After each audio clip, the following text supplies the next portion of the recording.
Apa sebab orang bercerai-berai? Satu, penyebabnya orang cerai-berai kepentingan kekuasaan politik. Saudaraku prajurit TNI, jangan kau menjadi penyokong satu partai atau satu calon bupati, calon gubernur, calon wali kota, bahkan sampai calon presiden sekalipun. Kalian lebih terhormat daripada calon presiden. Siapa yang ditugaskan menjaga NKRI? Siapa? Capres. Siapa ditugaskan? Kalian TNI. Maka harga diri Republik Indonesia, prajurit TNI yang tertinggi, jaga Republik Indonesia, bukan jaga pribadi seseorang. Namanya istri Pangdam Muda, Iskandar Muda. Ayo, mati kau.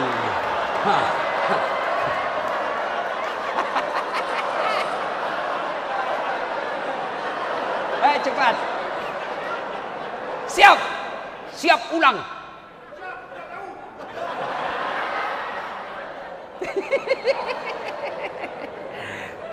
Itu passwordnya. Sekarang pertanyaannya. Apa tema HUT TNI yang ke-77? TNI adalah kita. Hadiah. Hadiah bos. Masya Allah. Ya, siap. Kok jenderalmu?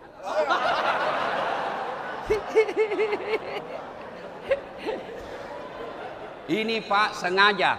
Tadi subuh saya berdoa-doa. Mudah-mudahan orang yang dapat duit saya ini berkah hidupnya dapat ke Baitullah. Umroh. Ku kasih kau 50.000. Kau tinggal cari tambahnya kau pergi umroh.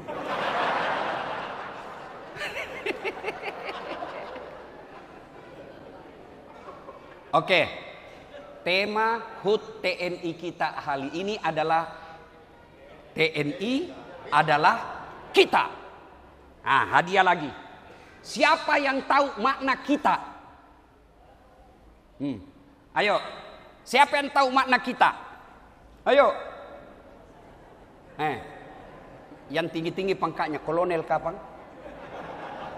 Ayo, apa makna kita? Ayo. Nggak usah takut salah. Prajurit itu nyatakan saja. Nanti kalau salah, siap salah. Siap keliru. Ayo, apa makna kita? Itu ibu.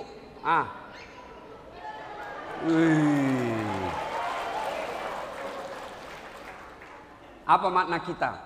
Makna dari kata kita, aku, kamu. Masya Allah. Aku, kamu. Sama-sama dalam kita. Hadiah 4 lembar. Masya Allah. Terima kasih Mardianti. Oke. Masih ada sisa. Tenang bos, tenang. Kalau habis ini kita ambil dompetnya Pak Jenderal. Oke.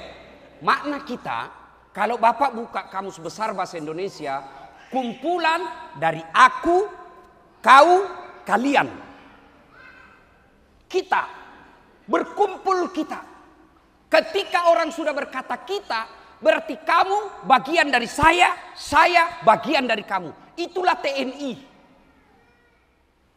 Makna terpenting kita itu, wa'tasimu bihablillahi jami'an wa la tafarraqu. Berpegang teguhlah engkau kepada tali persaudaraan agama Allah dan jangan kau bercerai-berai. Itu perintah agama. Bahkan Nabi jelaskan saudaraku, ini TNI, makna hikmatnya ini, tema tahun ini semakin membuktikan bahwa TNI memang anak kandung dari ulama yang ada di Indonesia. Apa maksudnya Ustaz? Itu diajarkan dalam hadis. Orang yang memutuskan tali persaudaraan, orang yang bercerai-berai, meruntuhkan persaudaraan, kata Nabi, kalau lebih dari 3 kaum musuhan, falaisa minni, kau bukan umatku. Ini terjemahan TNI adalah kita. Ini terjemahannya. Dan terjemahannya dalam Quran lagi, wa'tasimu bihablillahi jami'an wa la tafarraqu. Berpegang teguh kau, jangan kau bercerai-berai. Sekarang pertama, apa sebab orang bercerai-berai? Satu, penyebabnya orang cerai-berai kepentingan kekuasaan politik. Saudaraku prajurit TNI, jangan kau menjadi penyokong satu partai atau satu calon bupati, calon gubernur, calon wali kota, bahkan sampai calon presiden sekalipun. Kalian lebih terhormat daripada calon presiden. Siapa yang ditugaskan menjaga NKRI? Siapa? Capres. Siapa ditugaskan? Kalian TNI. Maka harga diri Republik Indonesia, prajurit TNI yang tertinggi, jaga Republik Indonesia, bukan jaga pribadi seseorang. Itulah TNI. Maka ketika ada kepentingan politik, kalian ada di komplek, kalian ada di pasar, kalian ada di terminal, kita lihat ada pertengkaran, diskusi-diskusi politik, kalian maju. Jangan kau ribut gara-gara calon. Apa yang kamu dapat dengan janji-janji politik? Kau lihat itu politisi. Kalau mau dipilih datang semua bawa kartu nama. Pilih saya, sama-sama kita orang Aceh. Nih kartu namaku. Kalau ada masalahmu, telepon saya, aktif 24 jam. Ini. Begitu terpilih, dia ganti nomor HP-nya. Itu yang kamu mau bertengkar. Jangan bertengkar gara-gara janji-janji politik. Tahun depan sudah mulai gerakan politik mengarah ke Pilpres. Maka saudaraku, kalian punya tugas menjaga stabilitas negara Republik Indonesia. Kalau kalian mendapat grup-grup WhatsApp, langsung veto, langsung luruskan. Kalian mendapat hoax, menyerang salah satu calon, menjelek-jelekkan satu calon, langsung masuk di situ grup itu. Ini Pilpres pesta. Namanya Pilpres pesta demokrasi. Apa yang ada di benak Bapak ketika bicara pesta? Apa yang ada di benak kita ketika kita bicara pesta? Senang-senang, Pak. Jadi demokrasi pemilu ini pesta. Jadi jangan seram. Jangan menakutkan.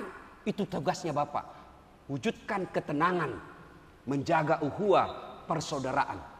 Kalau niatnya Bapak bekerja jadi TNI hanya karena cari muka sama jenderalmu, capek. Kau cari muka sama pangdammu, capek. Capek. Biar pangdam setuju, kalau istri beliau tidak setuju, tidak jalan kamu. Mana ada Pak, semua rumus memang itu susah dilawan perempuan. Termasuk saya. Mati kutu saya kalau depan istri saya. Dia bilang istri saya, Pak Jenderal, di luar kau boleh singgah panggung, di luar kau boleh singgah mimbar, tapi di rumah kau Hello Kitty.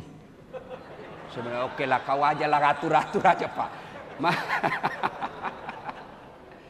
Satu, jangan pecah belah gara-gara kepentingan politik.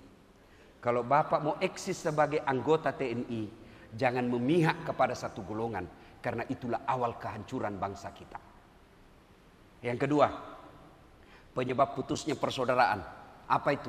Keangkuhan, kesombongan. Tadi cuma kolonel, tiba-tiba jadi bintang 1. Sombong. Apa kamu sombong gembing bintang? Naik bintang 2, naik bintang 3. Ada batasnya. Apa batasnya? Pensiun. Apa? Berani kau lawan pensiun? Pak Muhammad Hasan, Mayor Jenderal, berharap nanti bintang 3. Tapi pada akhirnya pensiun. Kalau sudah pensiun Pak, demi Allah, Bapak tidak boleh lagi pakai lambang-lambang. Begitu Bapak pakai setelah pensiun, datang kembali ke Aceh, orang bilang, oh kasihannya Pak Muhammad Hasan, sudah gila kasihannya. Iya toh? Iya toh? Dandim, pakai komando tongkat. Tergantung Pak Panglima. Kalau kau dimutasi lagi, wabillahi taufiqul hidayah, hilang. Kau masih mau pakai tongkatmu, ditempelin kau Pak. Apa kita mau sombongkan ini Pak? Apa yang mau disombongkan? Jadi kadangkala setelah naik pangkat jabatan, kita seangkatan, kita tadinya kakak apa sih namanya? Kakak asuh, karena kita pandai siksa kiri kanan, lebih duluan. Jangan sombong bos. Orang demi Allah, tidak ada orang suka orang sombong Pak. Mana buktinya? Bapak tahu Fir'aun? Tahu Fir'aun toh Ibu? Kurang apa itu Fir'aun? Gagah perkasa. Istananya dilapisi emas. Cakep. Punya prajurit yang setia. Allahu Akbar. Orang menatap aja matanya tidak berani. Tapi karena sombong dilaknat oleh Allah. Laknatnya Allah diharamkan masuk surga. Haram itu masuk surga Fir'aun. Kalau bapak-bapak sedulur-sedulur masih punya kesempatan masuk surga. Cuma kalau ditanya kapan masuk surganya, setelah dibersihkan di neraka. Bagaimana proses pembersihannya? Tergantung dosanya, Pak. Coba lihat kalau baju prajurit yang tidak dipakai ke petempur, kan biasa dikucak-kucak saja, selesai bersih. Tapi kalau bapak yang pakai pergi tempur, banyak nodanya, tidak bisa dikucak-kucak saja, Pak. Namanya kalau di kampungku di kalantang. Tahu kalantang? Itu direndam dulu air panas 1 malam, baru besok dibanting-banting, disikat, diiris, diinjak, dibanting lagi, dijemur 1 hari, malamnya diembunkan, besok baru dicuci ulang, baru bersih. Begitulah, Pak. Kalau bapak cuma sedikit dosanya ditempelin, masuk kau. Tapi kalau banyak dosanya, Pak, dikalantan dulu, tak. Nah, Bapak saudara-saudara sekalian. Yang kedua, penyebab putusnya persaudaraan. Jangan sombong. Sombongnya Fir'aun, dilaknat Allah. Tidak ada orang suka di dunia itu Fir'aun. Fir'aun itu terkenal, Pak. Ada dalam Quran. Selebriti disebut namanya dalam Quran, Pak.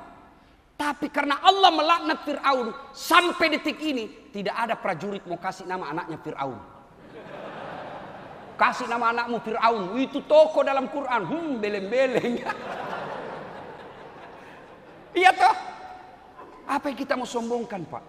Allahu Akbar. Begitu bapak punya pangkat jabatan, jadilah pengayom. Ketemu anak buahmu. Kalau kau tidak bisa kasih duit, kasih dia doa.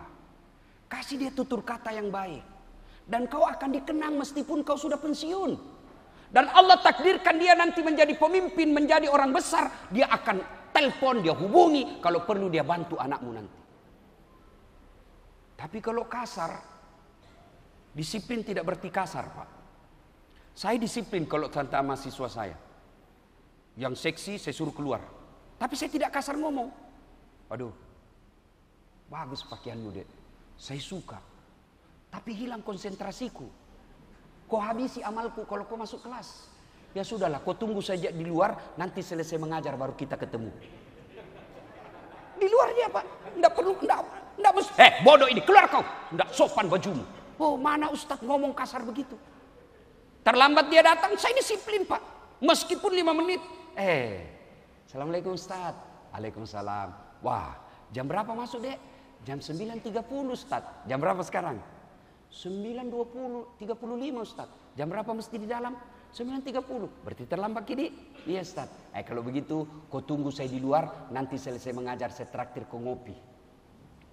Dia enggak marah. Tapi coba kalau dimaki-maki, Pak. Goblok memang kamu terlambat terus. Dia kasih kempes motor saya, Pak. Bu. Bu. Jangan kasar. Sama istri prajurit jangan kasar. Sama anggota jangan kasar. Apa yang kita mau dapat dengan kasar mulut, Pak? Apa yang kita mau kasar deh? Apa yang kita mau dapat? Kalau kita tidak bisa kasih anggota duit, kasih dia tutur kata yang baik. Kasih dia ucapan yang baik. Ketemu barang gampang, Pak. Assalamualaikum, Dek. Gimana kabarmu di rumah? Tegur aja gitu, Pak. Dia sudah tidak lupa itu. Gimana kabarmu, Dek? Baik-baik, Pak. Siap, Jenderal. Saya doakan kamu semua, mudahan kau dapat jatah untuk sekolah. Sekolah bukan saya tentukan, tapi prestasimu. Kalau kau sekolah, saya ikut bahagia. Ini ada pembeli pulsa. Ini istrimu di rumah. Oh, Masya Allah, Pak. Dia akan berdoa keluar macam-macam doanya, Pak. Panjangkan umurnya, kepandangku, murahkan rezekinya, perbaiki jabatannya, bahagiakan rumah tangganya. Padahal cuma 50.000 dikasih, Pak. Saudaraku, tidak ada orang suka orang sombong. Dan kesombongan itulah yang bisa memecah persaudaraan kita. Ya. 2, 3. Ulang dulu, ulang. Pemecah persaudaraan. 1, kepentingan kekuasaan atau pilkada, pilcaleg. 2, Sombong. Apa yang mau disombongkan? Ada ustadz mau sombong. Saya tidak masuk akalku kalau ada ustadz sombong. Bapak pikir saya ini hebat? Bukan. Bukan saya yang hebat, tapi karena ada penonton saya. Bayangkan kalau saya ceramah di sini 1 jam menggebu-gebu, berapi-rapi, tidak ada yang nonton. Lewat Pak Kasdam, sudah lama sakit itu ustaz dari Makassar. Maka apa yang kita mau sombongkan, Pak? Ada dia merasa hebat ilmunya, ada ustaz sombong, ada. Mana ustaz sombong yang seolah-olah dialah panitia hari kiamat? Ini neraka, ini surga. Nenekmu punya neraka. Ada juga penceramah begitu. Menghina, ini tidak sunnah. Saya dibilangin tidak sunnah, Pak. Dikategorikan ini ustaz sunnah, ini ustaz tidak sunnah. Di medsos. Saya tanya, kenapa kau tuduh saya ustaz tidak sunnah? Buktinya kau tidak pelihara sunnah. Siapa bilang? Itu kau tidak pelihara jenggot. Saya mau diapa kalau tidak mau tumbuh? Gara-gara jenggot jenderal dia saya bilang tidak. Lebih utama saya puasa Senin Kamis. Kalau saya ada jenggot bagus seperti jenggotnya Umi Rama, saya pelihara lah. Kalau jenggot-jenggot yang sepi, Pak, yang 2-3 biji saja tumbuh, dia ketawai saya orang, Pak.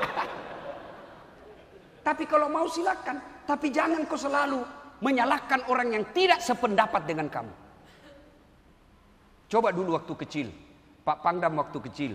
Waktu kalau kita ke musola, Pak Pangdam kan biasa kalau kita sholat subuh, Allahu Akbar. Di samping kita tidak kunut, kita tidak ribut itu. Allahu Akbar. Kita kunut, dia tidak. Paling dalam hati, oh Muhammadiyah. Selesai sudah, Pak. Tidak ada lagi panjang cerita. Sekarang kalau tidak sama kita, Pak, Allahu Akbar. Jadi ketika Bapak mendengar dakwah-dakwah yang tidak mau menerima perbedaan, itu sudah bibit-bibit terjadinya permusuhan. Enak berbeda-beda. Perbedaan adalah rahmat. Jangan sombong. Apalagi membuat orang sombong, kata Nabi. 1 tadi pangkat jabatan, 2 ilmu, 3 harta. Bapak merasa kaya, mau sombong, Allah marah, murka Allah. Dia tarik nikmatnya kesehatan. Akhirnya apa? Bapak punya duit banyak, tapi tidak ada bisa dimakan. Coba kan banyak kita lihat, Pak. Duitnya miliaran, tapi dilarang makan nasi. Apa enaknya, Pak, kalau dilarang makan nasi, Pak? Dilarang makan daging, dilarang makan gula, dilarang makan garam, dilarang makan sambal, dilarang makan petsin. Yang bisa dimakan, Pak, ubi rebus warna ungu.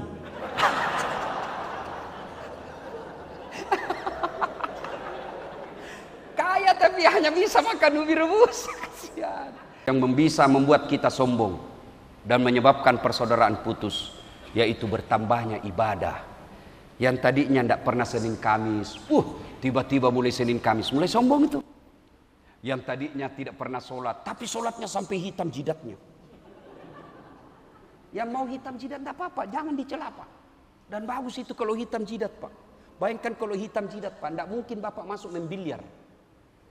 Tidak mungkin Bapak masuk karaoke panti pijat kalau hitam jidatnya. Hitam jidatnya baru ngembil. Belem-bele. Salatullah, salamullah ala toha rasulillah. Salatullah, salamullah ala yasin. 2. Penyebab putusnya persaudaraan, sangka buruk. Tiba-tiba dimutasi, sangka buruk, jangan, sangka baik. Yang tadinya dandim, yang tadinya kolonel, tiba-tiba menjadi staf ahli. Ahli yang tidak ada stafnya. Tidak tahu saya kalau di Kodam, tidak tahu. Kalau di kantor gubernur itu biasa kantor yang paling tidak disenang orang, Pak, staf ahli. Ahli yang tidak ada stafnya. Tidak tahu saya kalau di Kodam ini, Pak. Tidak tahu saya. Sudah sangka baik, Pak. Apa baiknya sangka buruk? Kau sangka buruk sama komandanmu dan dia tahu, tambah hancur. Lebih sangka baik. Oh, saya ditarik ke Kodam supaya saya lebih banyak waktu untuk belajar. Oh, saya ditarik ke ini supaya lebih banyak bersama keluargaku. Saudaraku para prajurit, coba lihat dalam hidup kemiliteran, Pak. Allah kasih itu, semua ada kompensasinya. Kalau Anda masuk SMA yang begini, apa saya tidak tahu sih kalau tentara apa pangkat-pangkatnya Pak. Hah? Dan kalau tidak sekolah, paling kau mutar-mutar di Kodam saja Pak. Di situ aja sampai kau pensiun. Sampai itu yang ada kali-kali lawar di sini Pak. Iya toh? Ya kan? Tapi apa yang Allah kasih kau hadiah? Kau nikmati rumahmu yang kau bangun dengan jeripayamu. Apa yang Allah kasih kau hadiah? Kau lihat anakmu dari lahir sampai dia sarjana. Apa yang Allah kasih kau hadiah? Kau lihat ibu bapakmu, bahkan kau bisa mengantar ibumu sakaratil maut. Kau pelihara ibu bapakmu karena kau tidak pernah tugas di luar. Sebaliknya, begitu dapat hadiah sekolah, punya pangkat jabatan, keliling kiri kanan, dari kodam ini, kodam ini, kodam ini. Nanti bapak pensiun, baru kembali menikmati rumah, tapi anak sudah pada dewasa dan tidak mau mendengar lagi. Semua ada kompensasinya. Jadi tinggal pilih, bapak mau pangkat lambat laun, jalan di tempat, tapi bapak tetap tinggal di situ bersama anak istri, Allah kasih. Bapak mau sekolah urus supaya dapat pangkat jabatan keliling-keliling, Allah kasih. Tapi semua ada kompensasinya. Tinggal bapak mau pilih mana. Nah, ibu bapak saudara-saudara sekalian, yang penyebab sangka buruk ini yang bisa membuat pecah persaudaraan.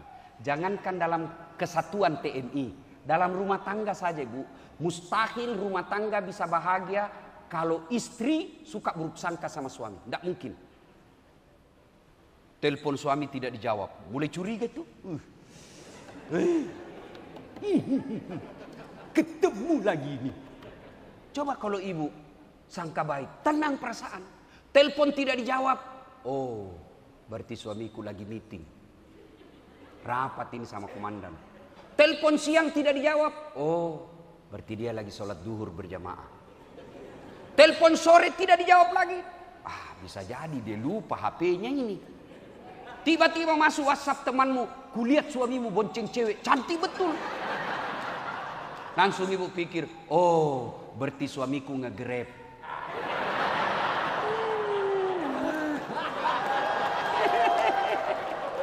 Sangka baik, mana bisa bahagia kalau sangka buruk? Tidak mungkin Bu.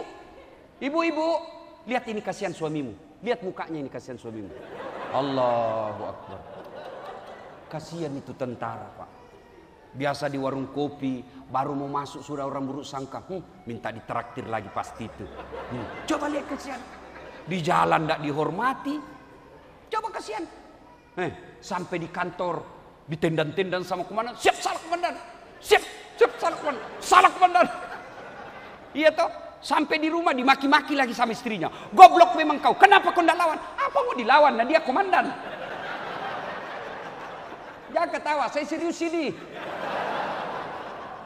Maka berhentilah sangka buruk kepada suamimu. Ya, Bu. Hei. Sangka baik. Saudaraku, kalian dalam pekerjaan selalu bawa sangka baik. Dikasih pekerjaan yang rasa-rasanya agak sulit, sangka baik. Tiba-tiba ada pekerjaan yang mestinya bukan kita tapi dikasih, sangka baik saja. Orang yang selalu sangka buruk, itulah yang memutuskan tali persaudaraannya. Yang keempat, yang memutuskan tali persaudaraan, apa itu? Ghibah. Cerita kejelekan orang.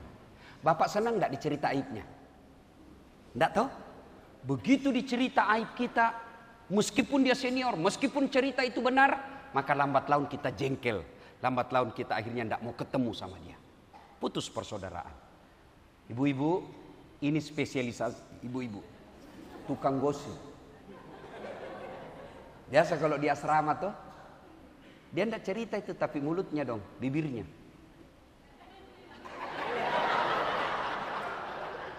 Itu.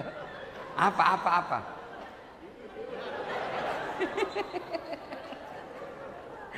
Saya tadi aja ada yang gosipin saya dengar. Dia bilang itu juga bajunya waktu di YouTube. Dia lihat baju saya, dia lewat, dia bilang itu juga bajunya waktu di YouTube.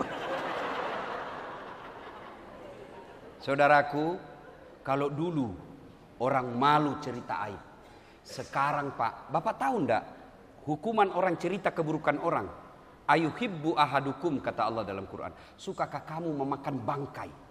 Diibaratkan orang cerita kejelekannya saudaranya, sesamanya manusia. Itu dia makan bangkai, Pak. Orang jijik makan bangkai. Tapi sekarang orang nikmati itu bangkai, Pak. Caranya apa? Di grup WhatsApp, di Instagram, dicerita aib-aibnya orang. Orang yang menceritakan aib itu bisa memutuskan tali persaudaraan kita. Maka mudah-mudahan dengan ketahui 4 ini, sebab putusnya persaudaraan, kita bisa mendeteksi lebih dini dan mengantisipasi apa yang bisa merusak kita. Poin kedua, bagaimana cara menyambungkan silaturahmi? 1, paling efektif menyambungkan silaturahmi, bermaaf-maafan. Dia pernah sakiti kita, biarkan Allah yang jawab. Dia pernah hina saya, biarkan Allah yang jawab. Tapi saya maafkan kamu. Bermaaf-maafan. Yang kedua, kalau sudah putus persaudaraan, cara kedua paling efektif menyambungkan kembali, sedekah. Tidak ada orang, Pak, tidak senang disedekahi. Sedekah. Sedekah itu tidak selalu duit, tidak selalu banyak. Alhamdulillah, kalau mampu bersedekah dengan duit. Bapak kalau mau contoh karirnya Pak Pangdam, semangat sedekahnya. Saya berdoa kepada Allah semua bapak-bapak ini yang kolonel naik jadi bintang. Amin. Begitu Bapak dapat tugas, cari pertama yang Bapak lakukan, bangun rumah ibadah. Itulah prestasi Bapak. Ketika Bapak pensiun, Bapak bisa cerita ke cucu, "Nak, itu masjid kakekmu yang bangun." Kalau orang Romawi dan Yunani mengeksiskan dirinya sebagai tokoh pernah hadir di dunia, dia bikin patung. Maka di Roma dan Yunani itu kan banyak patung-patung, Pak. Di Eropa umumnya, patung-patung orang hebat. Kalau kita orang Islam, kalau Bapak ke Madinah, ziarah, ada namanya Masjid Sab'ah, Masjid 7. Itu ada semua namanya. Masjid Umar, Masjid Abu Bakar, Masjid Aisyah. Nah, kenapa? Karena orang Islam bukan dengan membuat patung, tapi membuat masjid, dia pakai namanya. Itu Pak, kehadiran kita. Bersedekahlah. Kalau Bapak belum bisa bangun masjid, sedekahlah dengan tenaga. Datang gotong royong. Bantu pembangunan masjid dengan tenaga kita. Tidak bisa dengan tenaga, karena kita sibuk, bantu dengan kirim makanan. Hari Jumat kirim 5 bungkus nasi bungkus. Insya Allah itu yang memudahkan rezeki. Ibu-ibu, kalau mau suami tertolak dari bencana, terhindar dari musibah, maka pancing itu, tolak bala dengan apa? Sedekah. Dan demi Allah, tidak ada orang tidak suka orang dermawan. Dan tidak ada orang suka orang pelit. Saya tanya saudara-saudara prajurit, senang komandan yang pelit atau dermawan? Senang tetangga yang pelit atau dermawan? Senang teman yang pelit atau dermawan? Nah, tidak ada orang suka orang pelit, Pak. Bahkan orang pelit sekalipun tidak suka sama orang pelit. Dia bilang jangkau ke rumahnya pelit, padahal dia juga pelit, Pak. Maka ibu bapak saudara-saudara sekalian, menyambungkan kembali kita itu adalah dengan kedermawanan kita. Saudaraku prajurit, saya tahu gaji kalian tidak seperti harapan, tapi bersyukur pasti cukup. Biar gajimu 20 juta, kalau kau tidak bersyukur dan tidak merasa cukup, pasti kurang. Ya, maka rasa cukup itulah yang membuat kalian bisa kaya. Kalau merasa cukup, bagaimana prakteknya itu rasa cukup? Cukup itu kan gampang diucapkan. Bagaimana prakteknya, Ustaz? Kalau gaji cuma 5 juta 1 bulan, tidak usah kau pakai handphone, smartphone yang harga-harga 10 juta yang 3 kameranya. Untuk apa 3 kameranya? Nah, istrimu cuma 1. Kalau 3 istrimu kau pakai 3 bilisnya, sudahlah. Untuk apa? Kalau sudah punya sepatu 2, 1 sepatu lapangan, 1 untuk upacara, sudahlah, tidak usah ganti-ganti. Itu yang disebut merasa cukup. Kapan tidak merasa cukup, maka pasti kita miskin. Dan kita akan menderita. Bapak salah kalau mau jadi kaya, memilih profesi tentara. Bapak salah kalau mau jadi populer, mau jadi selebriti, lalu Bapak memilih anggota TNI. Salah. Kalau di TNI, jiwa kita adalah jiwa pengabdian untuk Negara Kesatuan Republik Indonesia. Dan Bapak bersyukur karena negara mengamanahkan, Bapaklah yang menjaga kesatuan Republik Indonesia ini. Dengan catatan bekerja sama kita, ulamanya, pasturnya, semua. Supaya apa? Kita bisa mewujudkan persatuan Indonesia. Demikian, semoga ada manfaat. Selamat ulang tahun HUT TNI ke-77. Jayalah terus Republik Indonesia. TNI adalah kita. Usikum wa nafsi bitaqwallah. Assalamualaikum warahmatullahi wabarakatuh.